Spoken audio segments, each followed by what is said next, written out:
శ్రీకృష్ణ ద్వారకాధీశుడి మందిరం అది. ఆ మందిరం ఇప్పుడు మనం గోమతి నదిలో ఉన్నాం. గోమతి నదిలో కానీ ఏంటంటే ఈ యొక్క సుధామ సేతు కొద్ది అనేక అనివార్యాల కారణం వల్ల దాని మీద నుంచి వెహికల్స్ వెళ్ళట్లేదు, షిప్ కూడా రావట్లేదు. 1 సంవత్సరం నుంచి షిప్ ఆఫ్ చేశాడు.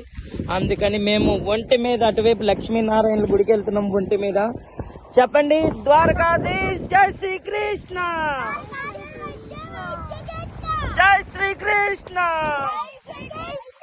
రాధే రాధే, రాధే రాధే, జై శ్రీకృష్ణ, జై శ్రీకృష్ణ. ద్వారకాధీశుడు సూపర్. గోపురాన్ని చూడటానికే 2 కళ్ళు చాలట్లేదు. సుధామ సేతు మధ్యలో గోమతి నది. మేము లక్ష్మీనారాయణ గుడికి వెళ్తున్నాం నదిలో నుంచి ఒంటి మీద.